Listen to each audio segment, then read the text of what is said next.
Okay, now let's start.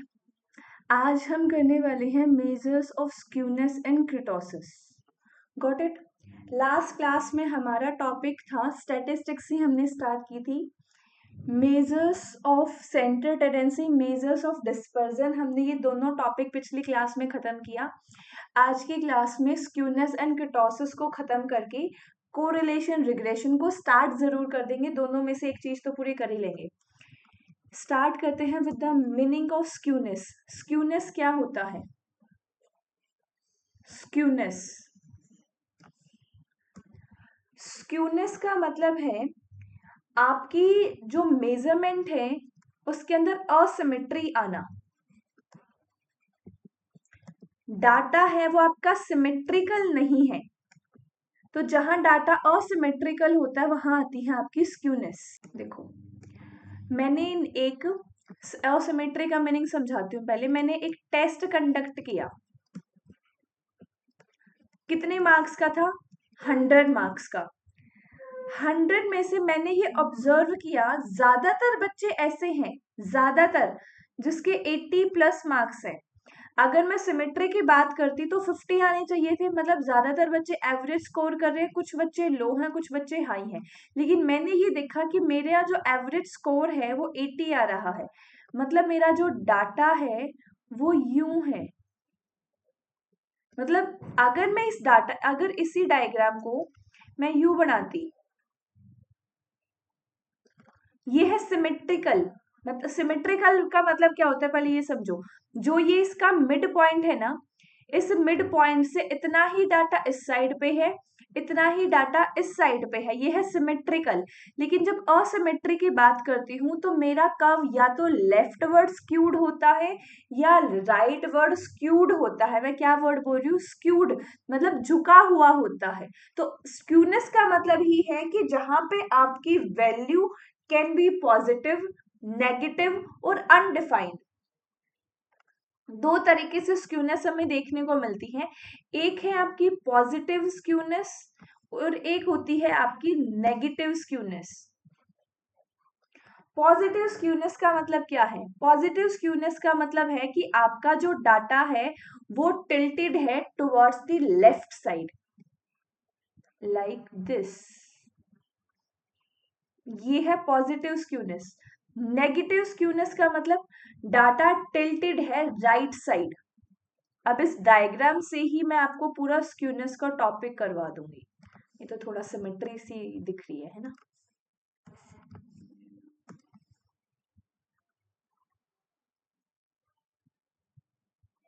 ये है आपका नेगेटिव स्क्यूनेस। इतना समझ में आया? एक पॉइंट और यहीं पे ऐड कर लो। स्क्यूनेस को डिग्री ऑफ कॉपसाइडनेस भी बोलते हैं। डिग्री ऑफ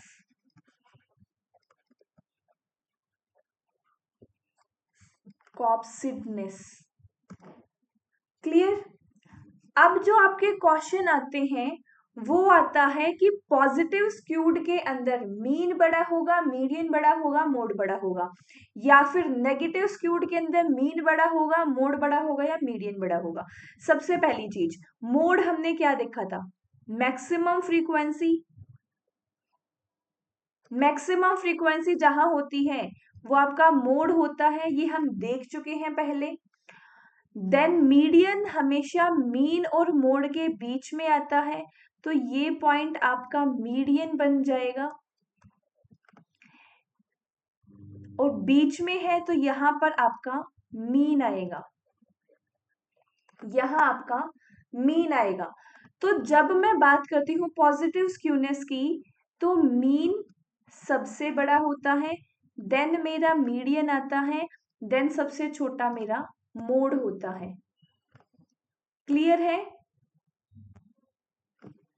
उसके बाद नेगेटिव स्क्यूनेस की अगर हम बात करते हैं, मोड तो मेरा यहीं पे आएगा, ये मेरा मोड हो गया, maximum frequency. Then medium again बीच में आएगा एंड यहां मेरा मीन आएगा। ये डायग्राम एज इट इज अगर आपका सब्जेक्टिव पेपर है तो ये डायग्राम एज इट इज आप बना के आओगे। This is mode, median and mean. एक पॉइंट और देखना, इसी की एक सेकंड ऑब्जर्वेशन यहां लिखवाती हूं। Q3 माइनस मीडियन ज्यादा होगा as compare to median minus Q1। इसकी एक्सप्लेनेशन समझना, ये अगर समझ में आ गया तो क्वार्टाइल डेविएशन वाला टॉपिक भी तुम्हें समझ में आ जाएगा। सबसे पहले Q1 क्या डिफाइन करता है? Q1 की तरफ हमारा 25% डाटा होता है, Q3 हमारा 75% डाटा को कवर करके चलता है। और जो मैंने क्वार्टर डेविएशन देखा था उसमें देखा था 50% डाटा यूज होता है, मतलब Q3 और Q1 के बीच का डाटा यूज होता है। एक्सट्रीम चीजों को हम यहाँ पे इग्नोर कर देते हैं। अगर इस डायग्राम के हिसाब से ये चीज देखी जाए तो ये Q3 माइनस मीडियन ज्यादा होगा। Q3 यहाँ पे क्या आएगा? 75% डाटा में से जब हम मीडियन को माइनस कर देंगे तो वो ज्यादा होगा एज कंपेयर कि 25% डाटा में से मैं मीडियन को माइनस कर रही हूं। इसी का अपोजिट हो जाएगा आपका दूसरी साइड। यहाँ पे सबसे पहले मीन मीडियन मोड देखो, सबसे बड़ा यहाँ आपका मोड होगा, देन आपका मीडियन होगा, सबसे छोटा आपका मीन होगा। पहली observation. Second observation, Q3 minus median छोटा होगा as compare to Q1 minus mean. अरे अरे अरे, ये गलती हमने कैसे कर दी, इसको एक सेकेंड। ये Q1 माइनस मीडियन आएगा बेटा, मीडियन माइनस Q1 नहीं, Q1 माइनस मीडियन।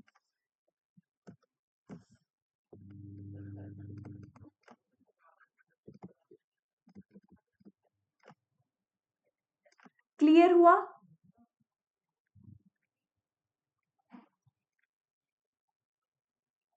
लेकिन अगर मैं डाटा ऐसे की बात करती हूँ जहां पे कोई स्क्यूनेस ही नहीं है, तो उस डाटा को कैसे रिप्रेजेंट किया जाएगा, उसमें क्या क्या चीज होगी, अब वो ऑब्जर्वेशंस देखना। इसको मैं बेल शेप कर्व बोलती हूँ। सबसे पहली चीज,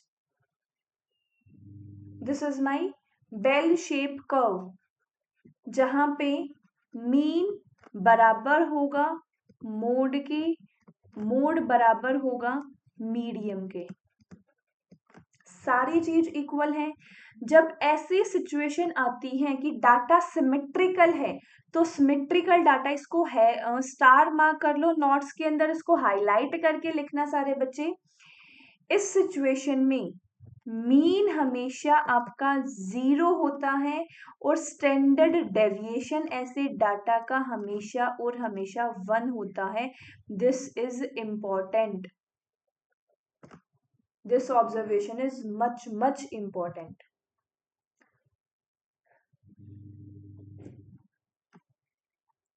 ये होता कब है? ओनली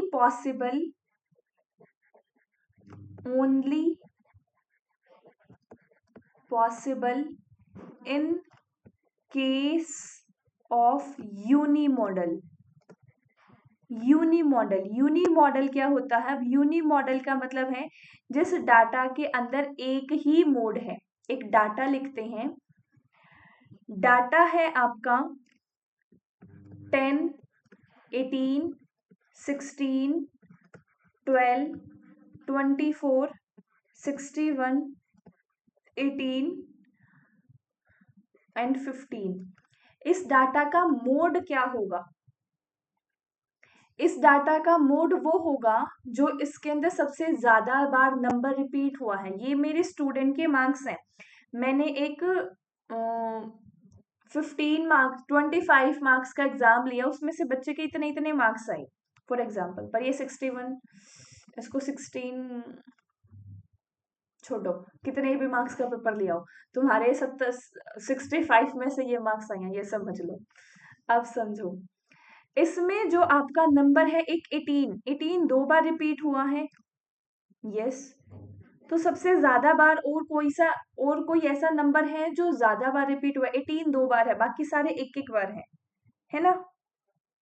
तो 18 यहाँ पे आपका मोड हो जाएगा। तो यूनी मॉडल एक ऐसा डाटा सेट जहां पे एक ही मोड है।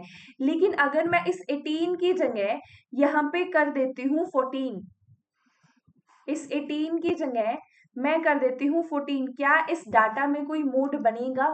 कोई भी मोड नहीं बनेगा, कोई भी मोड नहीं बनेगा। समझ में आया? यूनी मॉडल का मतलब एक ऐसा डाटा सेट जिसमें एक सिंगल मॉडल मोड ही होता है। अब इसके कुछ मेथड देख लो, कैसे कैसे स्क्यूनेस को मेजर किया जाता है। मेथड से क्वेश्चन आता है, इम्पॉर्टेंट है, थोड़ा सा प्रैक्टिकल पार्ट भी है, डरने की कतई भी आवश्यकता नहीं पड़ेगी। ध्यान से देखते सुनते चलना।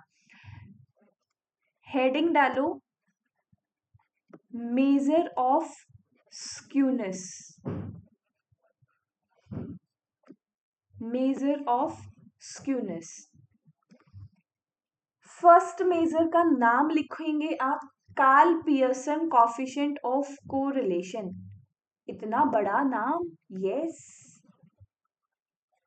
Karl Pearson coefficient of correlation नहीं, ये तो स्क्यूनेस है। Karl Pearson coefficient of skewness, skewness का मेजर है। कार्ल पियर्सन एक पर्सन का नाम है जिन्होंने ये मेजर दिया था। कार्ल पियर्सन ने आपका कोरिलेशन का भी मेजर दिया था, वो हम वहां पढ़ेंगे। इसका फॉर्मूला क्या है? प्लीज इनके नोट्स बहुत साफ सफाई से बनाते हुए चलना, शॉर्ट नोट्स पे बिलीव करना। बहुत बड़ी बड़ी राम कहानी नोट्स में कोई बच्चा नहीं लिखेगा। मेथड देखो, इसके भी दो चीजें आएंगी, एक रिलेटिव मेजर और एक absolute major. Relative major and absolute major. Relative major और एब्सोल्यूट मेजर हमने पढ़ा है, कहां पे पढ़ा है? हमने पढ़ा है मेजर ऑफ डिस्पर्जन में। रिलेटिव मेजर के अंदर क्या था? जहां पे डाटा आपका परसेंटेज या रेशो के अंदर होता है। एब्सोल्यूट के अंदर सेम यूनिट के अंदर आपका डाटा डिफाइन होता है, मतलब ओरिजिनल यूनिट ऑफ डाटा यहाँ आपको देखने को मिलता है। ये चीजें मैंने बताई हैं, इसलिए बहुत ज्यादा रिपीट नहीं करूंगी, पुरानी क्लासेस देख लेना। ओरिजिनल यूनिट के अंदर यहाँ आपको डाटा देखने को मिलता है। अब रिलेटिव मेजर का फॉर्मूला देखो। रिलेटिव मेजर का फॉर्मूला है आपका मीन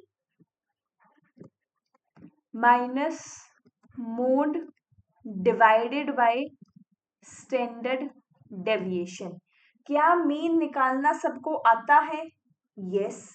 क्या मीडियन निकालना सबको आता है? यस। एब्सोल्यूट मेजर क्या है? Absolute major simple mean minus mode होता है। Absolute major mean minus mode होता है। स्क्यूनेस की वैल्यू, ये पॉइंट यहीं पे बेसिक के साथ ही इंक्लूड करना भाई। Skewness value lie between -3 to +3। Skewness की वैल्यू हमेशा -3 से +3 के बीच में आती है। कितना स्क्यूड डाटा है ये आपका डिफाइन होगा -3 to +3।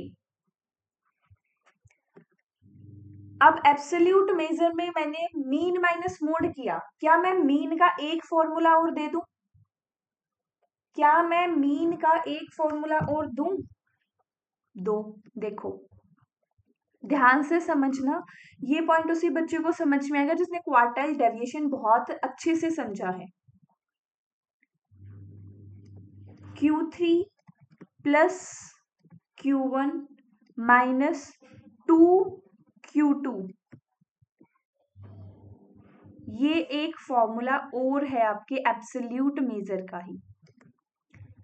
क्या अगर इसी को मैं स्टैंडर्ड डेविएशन से डिवाइड कर दूं, Q3 plus Q1 minus Q2Q divided by standard deviation. क्या मैं ये करूं? क्या ये फॉर्मूला मेरा कोई गलत बता सकता है? नहीं, बिल्कुल सही है ये भी। टेढ़े मेढ़े लाइन जा रही है छोटे बच्चों की तरह। क्लियर यहां तक? इसी के बेस पे एक फॉर्मूला और देख लो।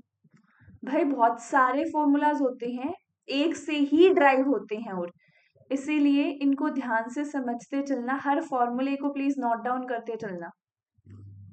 डेविएशन एक दो फॉर्मूला की मैं तुम्हें दिखाऊंगी भी, डोंट वरी। एक और लिख लो, वो है 3, थोड़ा सा ऊपर लिखती हूँ फिर डिवाइड में क्या लिखूंगी, एक second.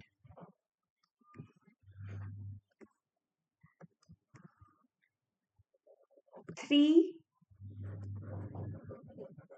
Mean minus median divided by standard deviation. मैं इस फॉर्मूला की आपको थोड़ी सी इंटरप्रिटेशन करवाती हूँ, ये फॉर्मूला बना कैसे, ताकि तुम्हें चीजें और बेटर समझ में आए। ध्यान से सुनना, समझना इसे।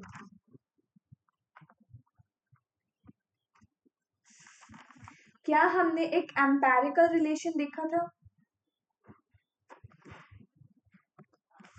क्या हमने लास्ट क्लास में मीन मीडियन मोड का एम्पेरिकल रिलेशन देखा था? उसमें क्या था? Mode is equal to 3 median minus 2 mean. यही था, बिल्कुल यही था। अगर इसमें से मुझे मीन माइनस मोड की वैल्यू निकालनी है, मुझे निकालनी है क्या? Mean minus mode. कैसे निकाल सकते हो? कैसे निकाल सकते हो? ध्यान से समझना इस पॉइंट को एक बार। इस फॉर्मूला के अंदर अगर मैं दोनों तरफ मीडियन को माइनस कर देती हूँ, mode minus median is equal to 3 median minus 2 mean minus median. अगर मैं इसको और सिंप्लीफाई करती हूं तो क्या मैं इसको यहाँ पे mode minus median is equal to 2 median, 2 median कैसे है? 3 मीडियन में से एक मीडियन को माइनस किया तो 2 मीडियन माइनस 2 मीन आ गया। इसको मैं बाहर ले सकती हूँ 2 को, mode minus median is equal to 2 को बाहर निकाल लिया, अंदर रह गया मेरा मीडियन माइनस मीन। जब इसको मैं और सिंप्लीफाई करूंगी तो ये आ जाएगा मेरा mean minus sorry median minus mode is equal to 2 median minus mean. क्या ये चीज आ गई? फॉर्मूला के अंदर क्या था मेरा? फॉर्मूला के अंदर मेरा मोड माइनस मीडियन था, sorry mode median minus mode, यहाँ पे 2 नहीं, फिर यहाँ पे 3 आए, 3 नहीं मतलब 2 आएगा। 2 median two mean minus median, 2 mean minus median, same चीज आ गई। इस तरीके से ये फॉर्मूलाज को रीअरेंज करके बनाया गया है। इनको एज इट इज याद रख लेना, ज्यादा बेटर रहेगा। समझ में आया? थोड़ा सा कंफ्यूजन हुई? नेक्स्ट मेथड है आपके स्क्यूनेस का, वो है बोले कॉफिशिएंट ऑफ स्क्यूनेस। बोले कॉफिशिएंट ऑफ स्क्यूनेस, ये सेकंड मेथड है आपके स्क्यूनेस का। बोले कॉफिशिएंट ऑफ स्क्यूनेस के अंदर वैल्यू लाई करती है -1 टू +1। स्क्यूनेस के अंदर कितनी थी? काले कॉफिशिएंट ऑफ स्क्यूनेस के अंदर वैल्यू लाई करती थी -3 टू +3 तक। बोले कॉफिशिएंट ऑफ स्क्यूनेस के अंदर वैल्यू लाई करेगी -1 से +1 तक। फॉर्मूला देखो, Q3 minus Q2 minus Q2 minus Q1 whole divided by Q3 minus Q1। ये आपका फॉर्मूला है। ये रिलेटिव मेजर है, ये रिलेटिव मेजर है। एब्सोल्यूट मेजर का फॉर्मूला होगा आपका Q3 minus Q2 minus Q3 minus Q1। ये आपका एब्सोल्यूट मेजर है, एब्सोल्यूट मेजर है ये।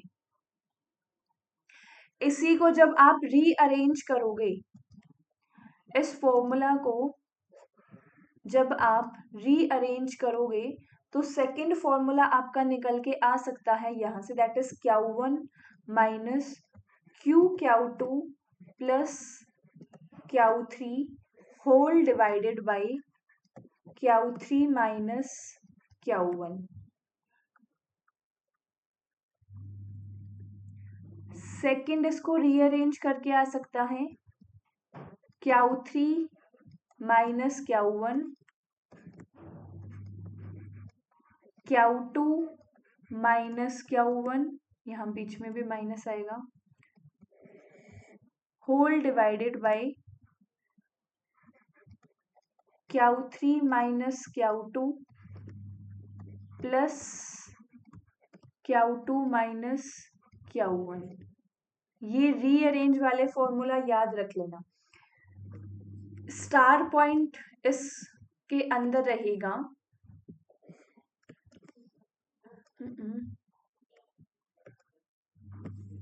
स्टार पॉइंट को ध्यान से लिखना। इसको गल्टोन मेजर ऑफ स्क्यूनेस के नाम से भी जाना जाता है। This is the star point, Galton measure of skewness के नाम से भी इसको जाना जाता है। ये था Bowley measure. Second star point, use when distribution has open ended. Use किया जाता है अगर आपकी डिस्ट्रीब्यूशन ओपन एंडेड दे रखी है।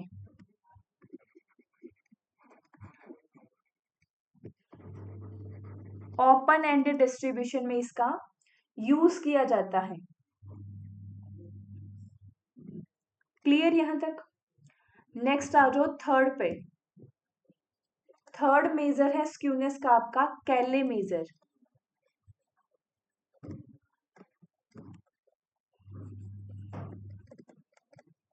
कैले coefficient of skewness.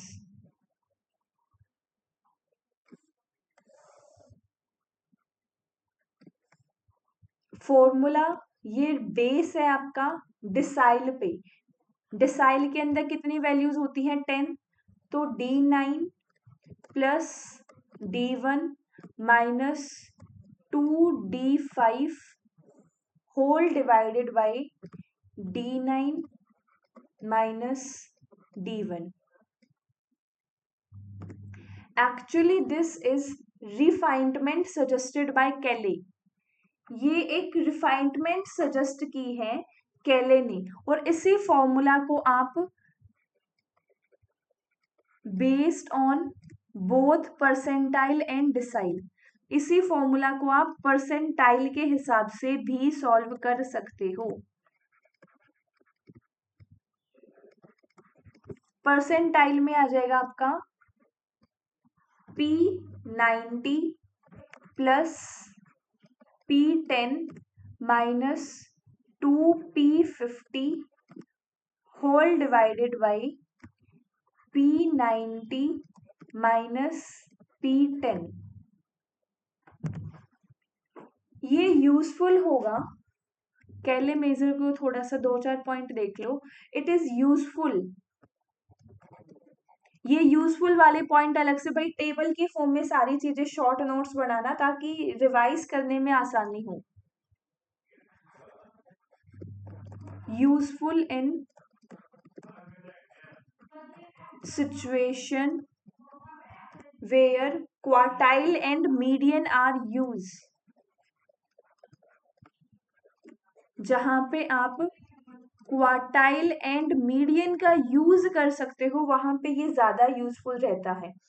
Plus it also use when mode is ill defined, मतलब मोड जहां पे नहीं निकाला जा सकता उस सिचुएशन में भी आप इस फॉर्मूला को यूज कर सकते हो। Mode is undefined and extreme observation are present, अगर आपके डाटा के अंदर कुछ एक्सट्रीम ऑब्जर्वेशन है,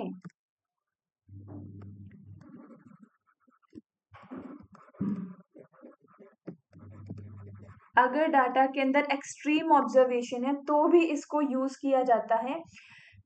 प्लस अगर ओपन एंडेड डाटा है,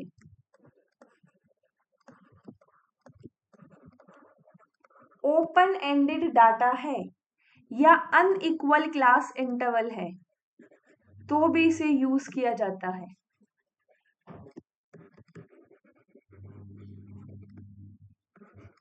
आपसे डायरेक्टली ये पूछ लेंगे कौन सा मेथड है स्क्यूनेस का that can be used when extreme observation are present in data. 4 option दे देंगे, आपको एक ऑप्शन को चूज करना है।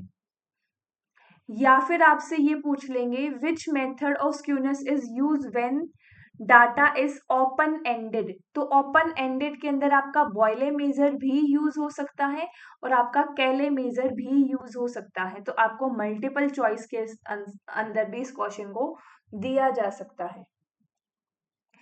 ये थे 3 मेजर स्क्यूनेस के, फटाफट एक बार रिवाइज कर लेते हैं कौन कौन से 3 मेजर हैं। सबसे पहला है कार्ले कोफिशिएंट ऑफ स्क्यूनेस। कैले के अंदर क्या है आपका मीन माइनस मोड या फिर mean minus mode upon standard deviation relative measures के अंदर आएगा। फिर है आपका बॉयले मेजर, बॉयले मेजर में Q3 minus Q2 minus Q3 minus Q1 whole divided by Q3 minus Q1, ये है आप इसका रिलेटिव मेजर। एब्सोल्यूट मेजर है Q3 minus Q2 minus Q3 minus Q1, ये एब्सोल्यूट मेजर है। इसको गेल्टॉन मेजर ऑफ स्क्यूनेस के नाम से भी जाना जाता है। क्लियर। फिर है कार्ले मेजर, कार्ले आपका परसेंटाइल एंड डिसाइल पे बेस है। D9 plus D1 minus 2D5 upon D9 minus D1, ये डिसाइल के बेस पे, देन परसेंटाइल के बेस पे भी इसको यूज किया जा सकता है। यूज होता है जब क्वार्टाइल और मीडियन का यूज करके आपको डाटा को निकालना हो। मोड जहां पे इल डिफाइंड है वहां पे भी आप कार्ले का यूज करते हो। एक्सट्रीम ऑब्जर्वेशन प्रेजेंट है डाटा के अंदर तो भी कार्ले मेजर का यूज किया जा सकता है। एंड ओपन एंडेड और अनइक्वल क्लास इंटरवल में भी कार्ले कोफिशिएंट ऑफ स्क्यूनेस का यूज होता है। ये था स्क्यूनेस का मेन टॉपिक। अब आ जाओ कुर्टोसिस पे। Measures of kurtosis. What is kurtosis? Kurtosis.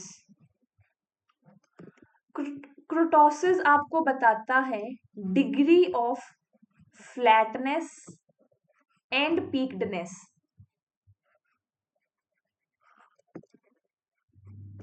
Flatness and peakedness की डाटा कितना फ्लैट है कितना पीक्ड है। नॉर्मल डिस्ट्रीब्यूशन की जब मैं बात करती हूँ, नॉर्मल डिस्ट्रीब्यूशन का मतलब क्या, जहां पे डाटा आपका बेल शेप कर्व में है। बेल शेप कर्व यहाँ पे बनाए थे ना मैंने तीनों कर्व, ये है आपका normal distribution, bell shape curve. Normal distribution के अंदर आपके कुर्टोसिस इक्वल होता है 3 के। नॉर्मल डिस्ट्रीब्यूशन में कुर्टोसिस इज इक्वल टू 3, ये ध्यान रखना।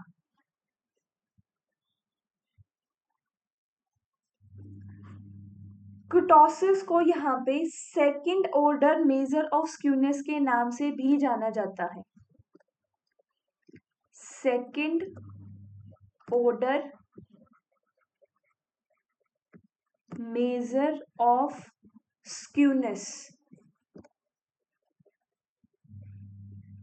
Second order major of skewness किसको कहा जाता है? कुटोसिस को। कार्ल पियर्सन ने इसको कन्वेक्सिटी ऑफ कर्व के नाम से भी कहा है। Karl Pearson called convexity of curve, convexity of curve. इसके अंदर आपके 3 टाइप के डायग्राम बनते हैं, जैसे उसमें पॉजिटिव स्क्यूड, नेगेटिव स्क्यूड और नॉर्मल डिस्ट्रीब्यूशन था। कुटोसिस के भी 3 डायग्राम बनेंगे, लेप्टोकर्टिक, मीजोकर्टिक और प्लेटोकर्टिक। 1, 2 एंड 3। सबसे पहले लेप्टोकर्टिक। लेप्टोकर्टिक मतलब लंबा, लेप्टोकर्टिक। देन है मीजोकर्टिक। मीजोकर्टिक होता है आपका बेल शेप, ना लंबा है, ना मोटा है, ना चौड़ा है, नॉर्मल कर्व है। This is mesokurtic. नेक्स्ट है प्लेटोकर्टिक। प्लेटोकर्टिक में प्लेट को वापस टेढ़ा, मतलब प्लेट को उल्टा कर देते हैं तो जैसी शेप दिखाई देती है वो है प्लेटोकर्टिक। नाम लिख लो, लेप्टो मतलब लंबा, लेप्टोकर्टिक। मीजोकर्टिक मतलब मीडियम, मीजोकर्टिक। प्लेटोकर्टिक मतलब प्लेट जैसा, प्लेट को उल्टा करेंगे तो यही शेप आएगी, प्लेटोकर्टिक। क्लियर है? लेप्टोकर्टिक के अंदर आपकी पॉजिटिव स्क्यूनेस देखने को मिलती है, या प्लेटोकर्टिक में आपकी नेगेटिव स्क्यूनेस देखने को मिलती है, या इसको पॉजिटिव कुटोसिस या नेगेटिव कुटोसिस के नाम से भी जाना जाता है। लेप्टोकर्टिक के अंदर जो वैल्यू है that is more than 3।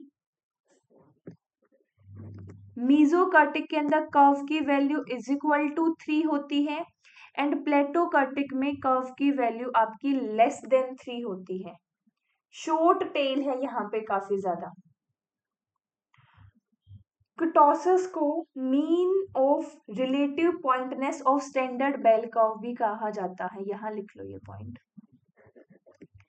This is mean the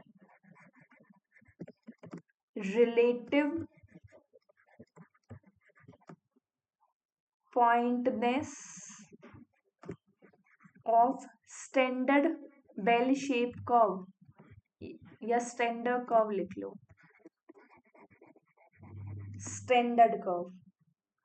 clear? आगे आ जाओ, मेजर्स ऑफ कुटोसिस।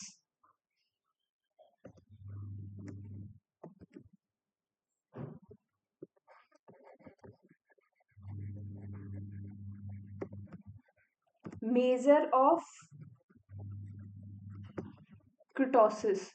कुटोसिस के measure, first measure moment measure है आपका।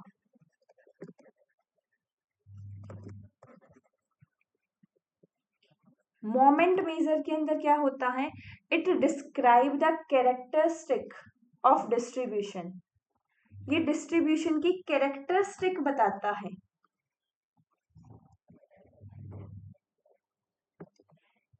डिस्क्राइब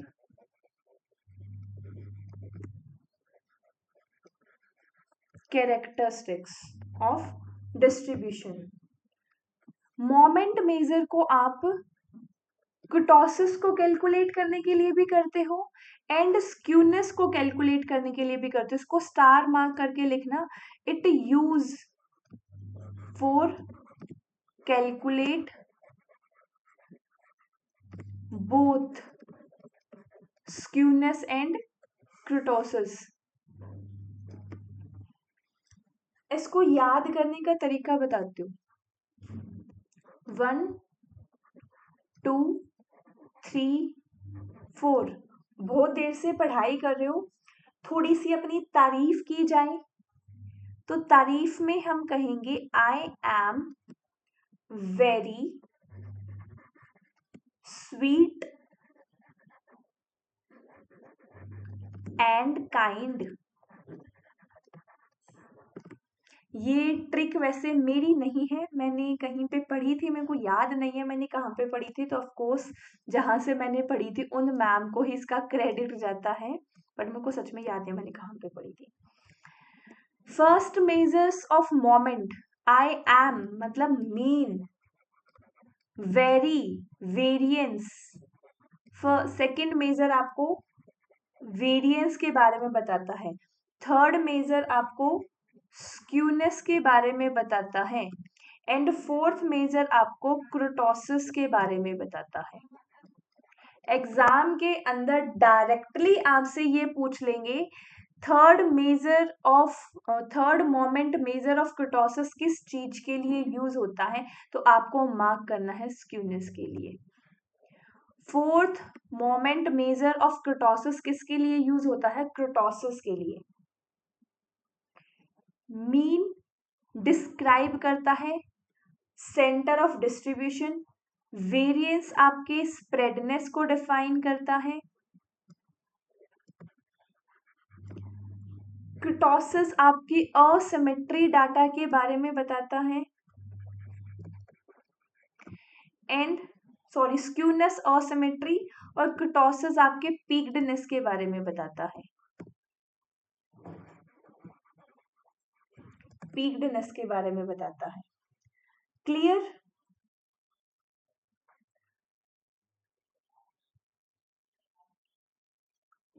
एक पॉइंट और ऐड करो स्क्यूनेस के अंदर, मेरे को ध्यान आ गया, कहाँ है स्क्यूनेस, यहां पे लिख लो इसको। Symmetrical distribution of all odd ordered central moment, all central moment की जो सिमेट्री होती है वो इक्वल होती है जीरो के, मतलब जितने भी सेंट्रल मोमेंट है उसकी सिमेट्री हमेशा जीरो के इक्वल होगी। इसकी वजह से होता क्या है, lowest order moment that can provide an absolute major of skewness. Lowest order moment जो है